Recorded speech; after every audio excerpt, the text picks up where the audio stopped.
శ్రీలక్ష్మీర్వల్లభారంభా వికనో మునిమధ్యమాన్ అస్మదాచార్యపర్యంతం వందే గురుపరంపరాం. భక్తివన్న ప్రేక్షకులకు శుభోదయం. స్వస్తి శ్రీ చాంద్రమానం క్రోధినామ సంవత్సరం ఉత్తరాయణం అనగా 1/5/2024.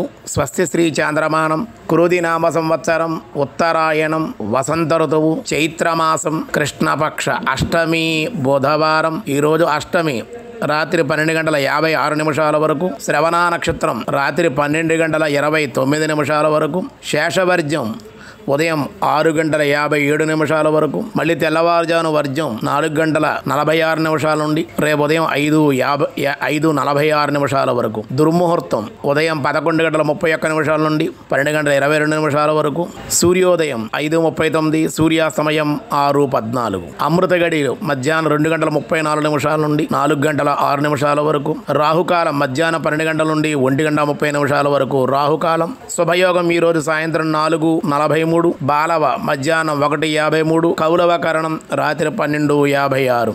ఈరోజు అష్టమి బుధవారం, అందులో శ్రవణ నక్షత్రం కావడం విష్ణు ప్రీతికరమైన నక్షత్రం శ్రవణ నక్షత్రం కాబట్టి శ్రీమన్నారాయణ విశేషంగా ఆరాధన, శ్రవణ నక్షత్ర అభిషేకాలు, శ్రవణ నక్షత్రం వెంకటేశ్వర స్వామి వారి కళ్యాణం, ఇలా విశేషమైన శ్రవణ నక్షత్ర విశేష పూజలు జరుగుతూ ఉంటాయి. బుధవారం శ్రవణ నక్షత్రం రావడం విశేషం అన్నమాట. పైగా ఈరోజు శుక్రమూఢమి ప్రారంభమవుతోంది. అలాగే కృత్తికే ద్వితీయ పాదే వృషభే గురోః ప్రవేశ నర్మదా నది పుష్కర ప్రారంభ. ఈ 1వ తేదీ ఈవేళ నుంచి కూడా గురుడు వృషభ రాశిలోకి ప్రవేశిస్తున్నారు. మధ్యాహ్నం 1 గంటకి నర్మదా నదికి పుష్కరాలు ఈరోజు ప్రారంభమవుతూ ఉన్నాయి. అటువంటి మంచి శుభయోగమైనటువంటి మంచి రోజు అన్నమాట అండి ఈవేళ. కాబట్టి అందరికీ తెలియజేస్తూ ఉన్నాం. అష్టమి కాబట్టి సాధారణమైన వ్యవహారాలకు అనుకూలం. పూజలకి, యాత్రలకి, భగవత్స్మరణకి, దాన ధర్మాలకి ఇటువంటి కార్యక్రమాలు చాలా అనుకూలం. అలాగే నీటిని పొదుపు చేయండి. అలాగే మన వచ్చినటువంటి వాళ్ళకి నీళ్ళు ఇవ్వడం, అలాగే పశువులకి పక్షులకి కూడా బయట చక్కగా తొట్టిల్లో కానీ నీళ్లు పెట్టడం, అలాగా దాహశాంతి, చలివేంద్రాలు, ఇలా 10 మందికి ఉపయోగపడే విధంగా జలాన్ని చక్కగా ఇవ్వడం వల్ల విశేషమైన శాంతి కలుగుతుంది. మంచిది. చంద్రగ్రహ దోషం కూడా పరిహారం అవుతుంది.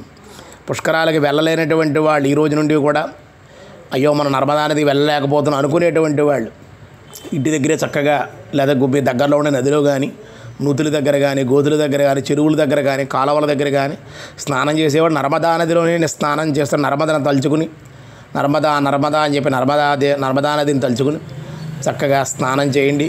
ఈ 10 రోజులు, పుష్కరాల 12 రోజులు కూడా అలా చేయడం వల్ల కొంత కాకపోతే ఒక 50% ఫలితం నర్మదా నది పుష్కర ఫలితం కలుగుతుంది. వెళ్ళగలిగినటువంటి వాడు చక్కగా నర్మదా నదికి వెళ్ళి పుష్కరాల్లో చక్కగా స్నానాలు చేసి అర్ధవిధులు మొదలైన కార్యక్రమాలన్నీ నిర్వర్తించుకోవడం వల్ల అన్ని విధాలుగా అనుకూలంగా ఉంటుంది అని చెప్పడం జరుగుతుంది. అలాగే ఈరోజు విశేషంగా శ్రవణ నక్షత్రం కావడం విశేషమైన రోజుగా కూడా చెప్పడం జరుగుతుంది. దినారంభ చక్రాన్ని బట్టి ఈరోజు మేష, వృషభ, మిథున, కర్కాటక రాశి వారికి మిశ్రమంగా ఉందని చెప్పడం జరుగుతుంది. సింహ, కన్య, తుల, వృశ్చిక రాశి వారికి అనుకూలంగా ఉంది. ధనస్సు, మకర, కుంభ, మీనరాశుల వారికి అత్యంత అనుకూలంగానే ఉంది అని చెప్పడం జరుగుతోంది.